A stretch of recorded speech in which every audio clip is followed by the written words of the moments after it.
Josh Silverberg, you are incredible. I don't know if I've told you how much of a fan I am of you, but I'm a fan. Wow. I'm saying it on camera, so Yeah. the world knows it now. Yeah. It's out there.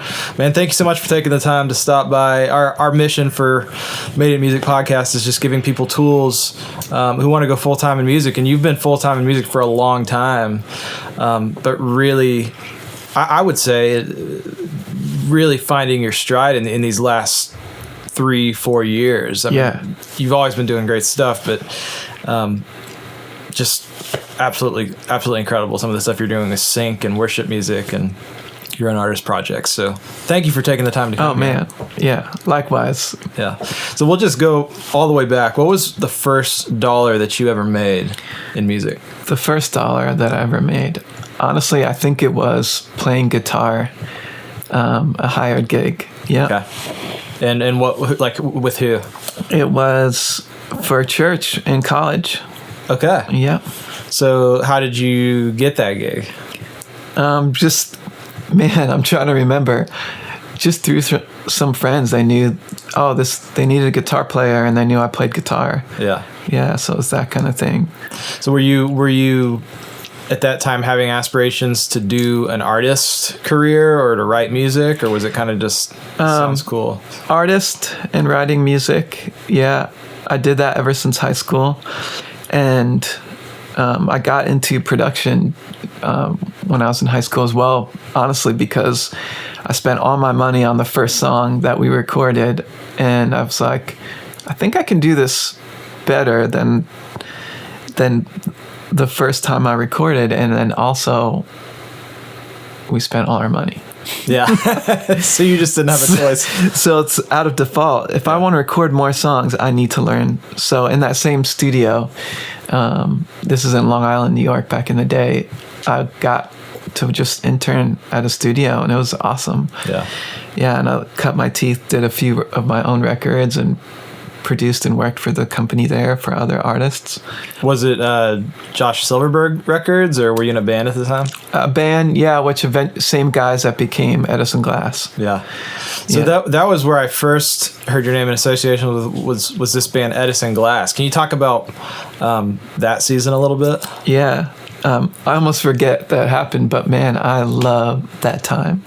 Yeah, learned a lot. Did 2 records with Chris York at Capitol, and toured around a lot.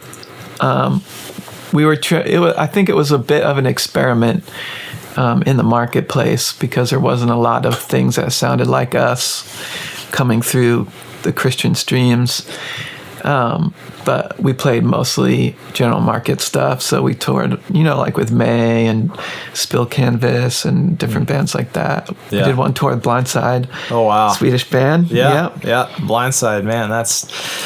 Me and my wife got to hang out with Christian, the singer, for the best, a day on our way over to Sweden, and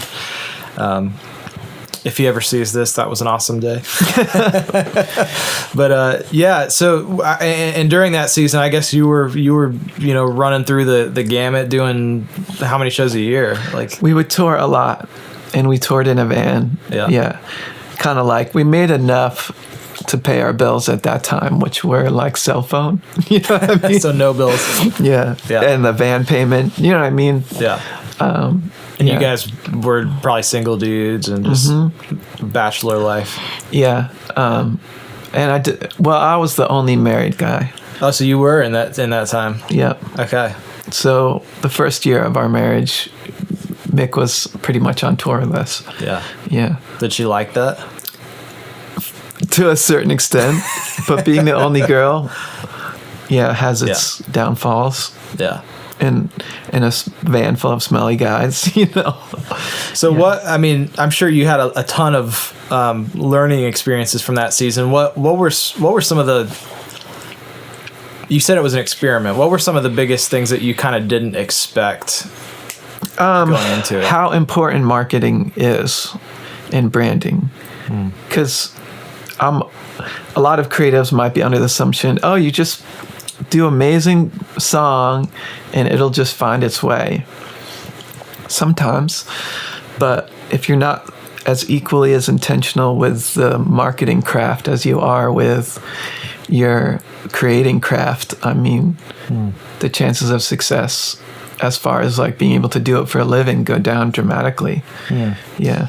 So in that sense, did you feel like you guys just didn't care about it back then, and you're just like, this is about our art? Yeah, I didn't think about it, you know, and I loved how we loved, and the fans at the show don't know about this, but what goes behind, like, we don't really want you to tour with us because you're a Christian band. We don't want you to tour with us because you're not a Christian band. We kind of landed in this middle, you know what I mean, ground where we weren't Christian enough for the Christian market, and we were not general market enough for general market because we had Christian ties. So it became a little hard marketing wise, I guess. Yeah. And it's different now. The industry totally. Now is way different than it was back then. So what would you have done differently in terms of honestly, marketing yourself? I probably would have dove into one or the other full steam. Yeah. Just being a Christian band or being a mainstream rock band. And if you're a Christian band, your audience is the church, and you're very ministry focused. That's the whole reason why you're doing it, to encourage Christians.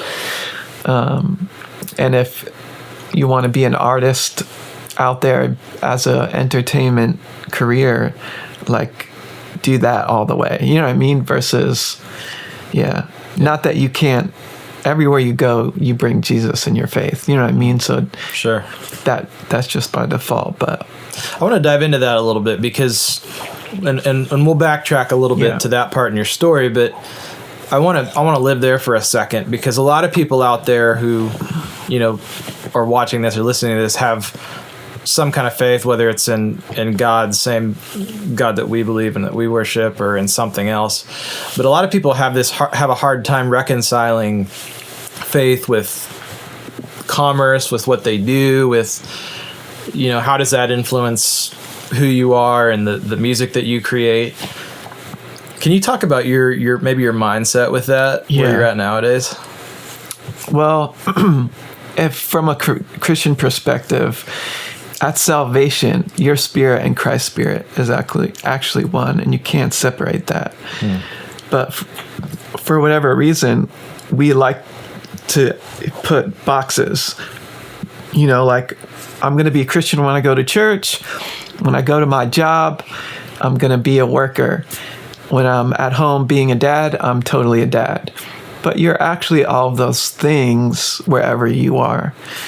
Yeah, it's just not separated at all. And for me, the more I came to understand my true identity in Christ, the more I didn't see a separation of, if I'm in a, like, current, you know, now, when I'm in a session, maybe with people that believe or don't believe, I'm going to speak openly and freely and pray for healing and just see amazing stuff happen. And there's no real separation. You know what I mean? I don't have to hide it, and I don't have to go out of my way to push it on people. I'm just, wherever I go, I'm connected to Christ. You know, so you can't take that title away, whether I'm working on TV, film, pop music, worship music. I'm one with Jesus. You can't take that away from me. Yeah. So good. Let's put a bookmark there. So backing up to your experience as an artist, because you mentioned that your first dollar that you made was actually getting hired as a guitar player. So were you not, I guess you didn't necessarily make any money doing Edison Glass. Was that kind of the point? Yeah, not at that point. Yeah, so this would have been freshman year in college. Yeah. I remember getting my first check going, wait a minute, you're paying me to do this? This is amazing. Yeah. So between that and going full time, what was it that enabled you to actually make that transition to where, okay, I'm actually a full-time so now? I developed that skill as a producer. So then I was probably doing songs for $100 or a couple $100 for different college friends. And so when I wasn't on tour and doing those things, even when we were signed, I was home producing records. And that just became, you know, pretty much all of the income for music. Yeah. So producing was the thing that kind of let you really go full time. Yeah, because you're providing a service for somebody else. Yeah. And developing a skill that not everyone has. And then it just built up. With that, built up some equipment, got my stuff sounding better and better. Yeah. Yeah. And so with producing, was there, a lot of people like to think of it as a moment. I think both of us know that it's really not a moment, it's more of a journey. But was there a moment, or was there a big break that, yes, like when you got this thing, it was just like the floodgates opened? That's funny. It's always like different all the time with production, right? But I think when I first moved to Nashville 9 years ago, the band thing kind of fizzled out, and Chris York asked to have a band stay at my house, and they were called Luminate from Texas. And they had a free day open, so we co-wrote a song. I turned in the demo, and the label goes, "Man, this is great. Can we use this for the record?" And I'm like, "What? I didn't." Okay. And they're like, "Can we use this recording and hire you to finish the production?" And I'm like, "Yeah, you can. That's amazing." So, and then after that, once you kind of get your first one, then people are calling, they want to set up rights, and then if that song makes a record, sure, yeah, you just produce it. Yeah. So you and I have a very similar path in that regard. I think everything for me has always started with songwriting, and then if I've ever ended up producing a record or co-producing a record, it's always been because of what happened in the room, or because the artist liked the way the demo sounded, or the label liked the way the demo sounded. Is that, like, what's the balance with, do you just make demos like you're making masters, or do you just get them to a certain point and then say, okay, well, if you can imagine it sounding like this? I think it's different for different genres. So like for TV film, it's masters all the way. We write the song, record the vocals that day, and then maybe I'll spend a couple extra days on the production and mix and get it pretty much to record quality. And I'm doing all the mixing and stuff myself, so as best as I can, Sure. But when you produce, it's always nice to have an outside mixer. Yeah. Are you just doing that out of kind of necessity, or just the fact that you're doing so many that it would just get really expensive to have people mixing all the both. time? And then, because when people call for stems, they need it like in a half an hour. So I need to have all the files with me. If they need a change, we love that part, but can you edit this and then send it back to us? Yeah. And a lot of these like trailer houses, they're working, and you got to get to them in half an hour if you want that spot. Yeah. So do you have like a team of guys that are now doing all that, or is it kind of just still you and your hard drive? It's all me and my hard drive right now, but like a lot of people keep bringing it up. They're like, "Man, you need to expand." They're like, "You should talk to Seth about that, because he's done that really well." And I'm like, "I really need to do that." You need a dude. So off camera, you can explain that to me. No, hey, well, one of our we've got people. Yeah. So happy to make some introductions, but it's so much a team thing, because as you know, you can only do so much and still have time for a family. And how have you balanced all that? Because you say, okay, they need something in a half hour. Yeah. What if you're eating dinner and like your kids, you have 2 kids, we both have 2 kids screaming? What do you do then? I have to do it because it's the job, but I do work normal hours normally. Yeah. Like a 9 to 5 situation. Yeah. Yeah. So after that, if something comes in, it's just going to be, well, that one's, we're not going to do that one. No, I'm going to do the job unless. Yeah. Yeah, because when I'm with my family, you got to be 100% in the moment. Yeah. But if you get a phone call and, these trailer houses, they're like pretty, it's like in demand. And if you get it, it's really great payout. like my wife's like, yeah, you go and do that. So you know what I mean? You guys have a very Yeah. mutual understanding that. And it's That's pretty just- quick too. Like it's not going to take more than 20 minutes to Yeah. send the stems over or whatever. Yeah. And your studio Right now at home. is 15 steps away almost at all times. Yeah. I say studio because it's like laptop. I mean, it can be anywhere, right? Yeah. So I want to talk a little bit about, because one of the things we really talk a lot about on the show is not only as being an artist, but being multifaceted. You've also helped a lot of other artists in their journey to find, success at film and TV. Can you talk about that part of your story a little bit? Just maybe some of the songs you've been a part of, artists you've been a part of. Probably, maybe my favorite CCM song is probably The River, Jordan Feliz. Yeah. And it was his, first breakout song. And just like with everything that you do, honestly, and from this is a Christian perspective, is it's being authentic in the moment, just like surrendering to. I can't help but talk in Christian because That's it's just great. so part of me. It's good. There's in the Bible when it says, "Seek first the kingdom of God, and all things would be added unto you." Like the Christianity is based on relationship, and it's all about relationship. So when Jesus died on the cross, he died to restore that perfect relationship between us and the Father. And this Father wants to give us good gifts, like you being a dad. You just want to bless your kids, and when honestly, so I'm in the car just in a worship time, and this song is a gift. Like I can't take credit for it.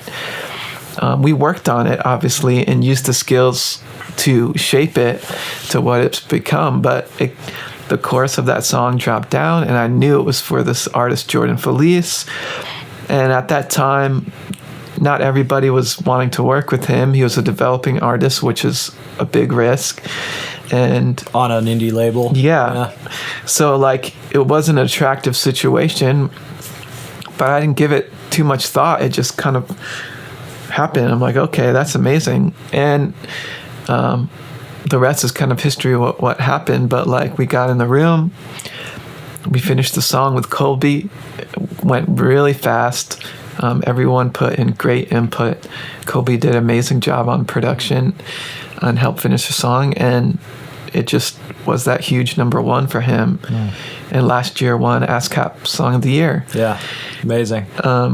No, I remember where I was the first time I heard it. It was we were, I think, living at our old house at the time, and had it on, had K-Love or Way FM or something on, and came on. I was like, "Is this like Christian radio? Like it sounds so different. It sounds like I can't believe they're playing this. It's so fresh and so just has a thing about it." So creating out of fear, I would say, is the biggest inhibitant to creating great content. So coming from a place of faith and freedom when you create versus fear. Because, man, and then everyone involved in that process, what if they were too afraid to take it to radio? What if they were too afraid to put it on the record? What if we were too afraid because it didn't sound like it fit the mold for the demographic? But still, it did what it did because there was something in it. Honestly, it was God-breathed. I can't fabricate that. Yeah. I can't do that again at a drop of the hat. You know what I mean? It's just one of those things you just look at and go, God was in that. A large part of it was to launch Jordan because he's such a pure heart. Yeah. Now he's got a whole career. Yeah. Instead of, he got to the front, it took like 3 years of the grind out. You know what I mean? Yeah. And then if you rewind, he had definitely done some serious grind. Oh, yeah. Metal band days. Yeah. Yeah. So I think he put his work in. Yeah. For sure. But when a big song happens, it can be a big, like hitting a fast forward button. And you can skip a lot of the steps in the line. It's like having a fast pass. Yeah. So talk a little bit about, we were talking before the interview, just how much you're focusing nowadays on, Silverberg yourself as an artist, which is largely film and TV. Yeah. And you also mentioned that, okay, worship music is like 30% of your time. Can you talk about why that is? Like, why do you not just do that every day? Worship is probably my favorite to write. And going to church, we're singing worship all the time. I'm worshiping all the time to and from places. You know, you just can't help, like in the shower. But when I sit down and write a worship song, like I'd rather be more selective and make it the best I can versus trying to do just a million songs. You know, like I've heard Max Martin say he's got 10 great songs in a year and he won't go above that. And there's not that we're going to ever run out of ideas, but for the sake of quantity, are you going to risk taking what could be a great idea, but just leaving it in its infant stages? Yeah. Instead of making it great. So I may work on one song and just keep going and going. And, you know, like I've got open songs with Chris Kilala that we keep coming back to. We've been working on them for like years. Sure. Yeah. So, man, that's huge. I think a lot of people out there who are watching this are artists or aspiring artists or work with artists, so they understand the power of songs and songwriting. How do you know when a song is actually done? Probably when I don't hate anything about it. Yeah, when nothing bothers me anymore. Yeah. And here's my one theory on songwriting, or one of my theories is you have to listen from listener's perspective, which is different than the creative or the artist's perspective. Like, take yourself away from it, and almost like you're driving down a road, and is any part of the song going to cause you to swerve left or right? Or are you going to be held? Like, is it a great story? Does it pull you emotionally from the start to the end? You know, is the chorus the main central theme? Is it catchy enough when you turn the song off? Can you sing it back? You know, so it's these kind of things. Yeah, that's good. Well, let's jump to our full circle 5. What is your favorite book or record that you most commonly recommend to people? Oh, man. Okay, so I should probably read more books, but I'm on YouTube all the time. Okay. So I actually just I text YouTube videos to friends. Do you have like a favorite one that you've texted in the past 6 months? Well, if you know me, I love praying for healing, and one of my favorite teachers is a guy called Art Thomas, and he has a YouTube video called Effortless Healing, and it's just, awesome. So look up Effortless Healing by Art Thomas. Yeah. Okay. I know it's not music related, but no, hey, it's good. Yeah. Second question. Yeah. Failure can become a gift, but it only becomes a gift if it changes your behavior, perspective on something, changes the way you do something, and that's when it truly becomes a gift. So in that light, do you have a favorite failure moment from your career that you can share? I would say constantly. Okay, so like you were saying, in a way, I'm finally finding my niche, but 5 years from now, it'll be different. You know what I mean? Because you're always kind of advancing in a way, because music industry is a moving target. It's constantly moving. So you kind of have to grow and adapt, and then also find the place that works best for your skill set. So I started out a guitar player, then an artist in an indie band, and then a producer mainly in Christian music, and then a producer, songwriter in worship music and TV film. And largely what I do now is mostly TV film, and it hits just creatively, and my go-to instincts just seem to be really right for that genre. Yeah. And same thing on the writing side with worship. But who knows what's going to happen next year? You know what I mean? Yeah. And even though someone could look at maybe my band as a failure, I didn't see it that way, because it's the necessary experience that you need to gain. Yeah. And then all the songs that maybe you've never heard of, can you look at them as failures? Kind of, but then they help me write the next one. And once you know what doesn't work, you don't have to repeat that again. You know what I mean? Yeah. That's a great answer. So before you dove in full time to music, which again, producing and all this stuff, was there something that you can pinpoint that held you back or kept you from just diving all the way into it? It was a commitment to pursue the dream wholeheartedly. And I remember this is my third year at college. And I had a conversation with my dad on the phone, and I'm like, I got all my electives out of the way, trying to pick my major, right? And I'm like, Dad, what do you think about business? And he goes, that doesn't really sound like you. And I'm like, how am I going to provide for a family? And he's like, don't worry about that. Like, follow your dream. You only live once. I'm like, okay. Wow. How about music education? He's like, that sounds a little closer. And I'm like, Dad, how am I going to provide for anybody? And he's like, trust me, don't worry about it. Follow your dream. The money will come. I'm like, okay. And then I said, how about music composition? He's like, that sounds about right. I'm like, Dad, there's no jobs for that. Like, zero. When you look for a job and music composition is your major, you can pretty much teach music composition. Wow. There's no guaranteed job. Yeah. And I'm like, he's like, that one. I'm like, okay, here we go. Man, what a gift, though, that you had a dad that was like, just do, I think so many people have the opposite experience where their parents are like, no, you need to just get the safe route, get the gig, get the benefits, it's the fear mentality is really what it comes down to. Yeah, overcoming fear. Yeah, so what a gift that you had that. And it wasn't always easy or glamorous. And only in the last few years has it really paid off financially.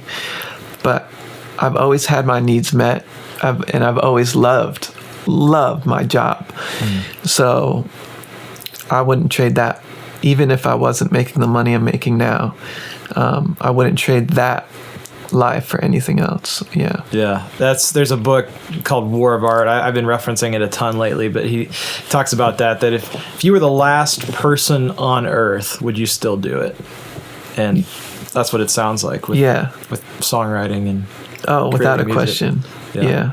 So good. So what's something that is working for you right now? We talked a lot about it. Sync. Yeah.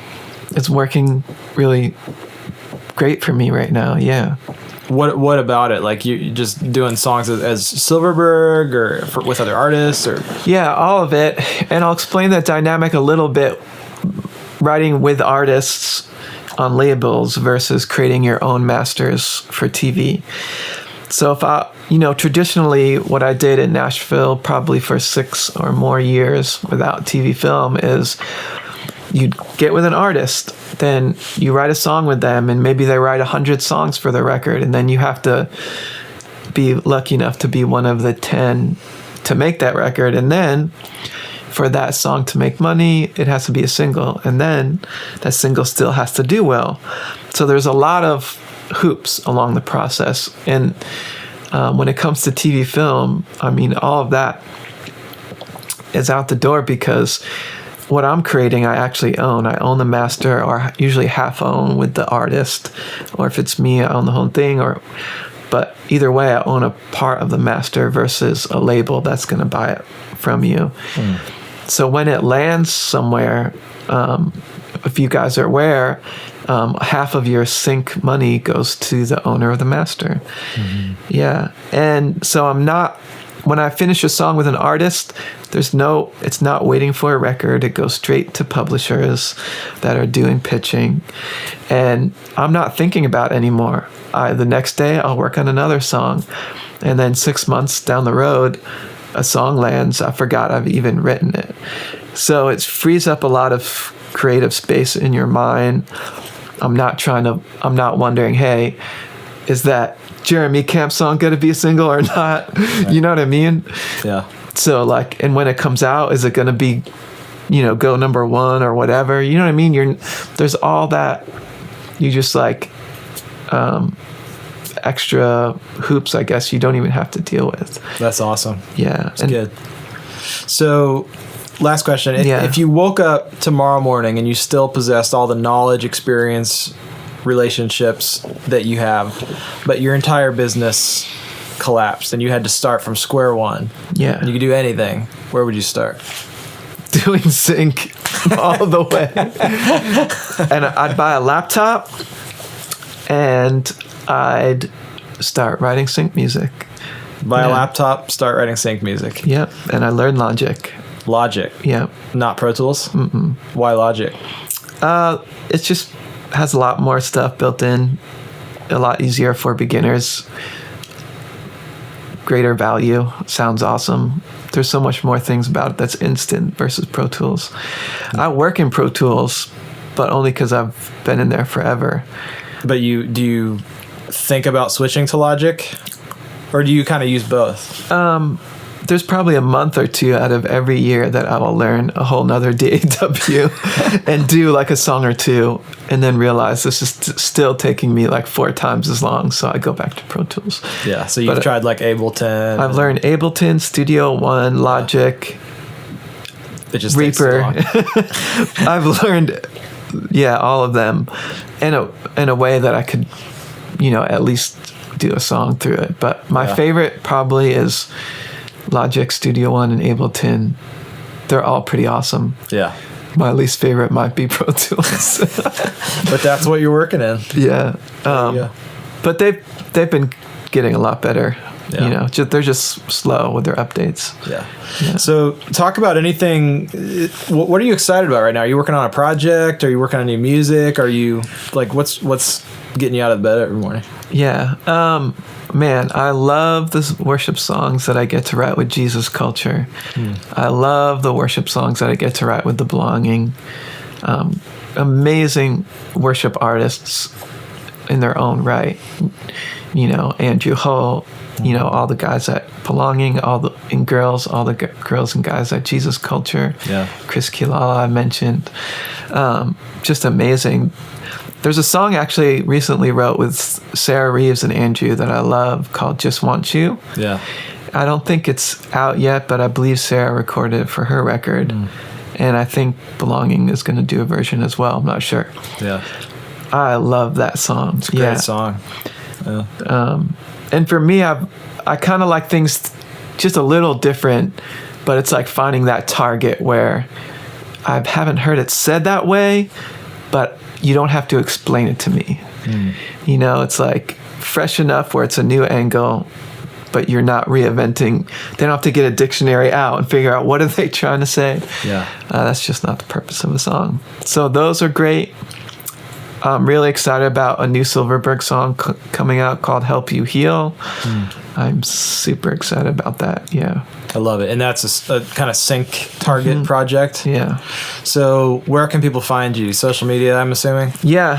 Spotify, social media. Look up Silverberg or Joshua Silverberg is my name. Awesome. Well, thanks for being here with us on the show, man. It's been incredible. Yeah. Thanks for having me.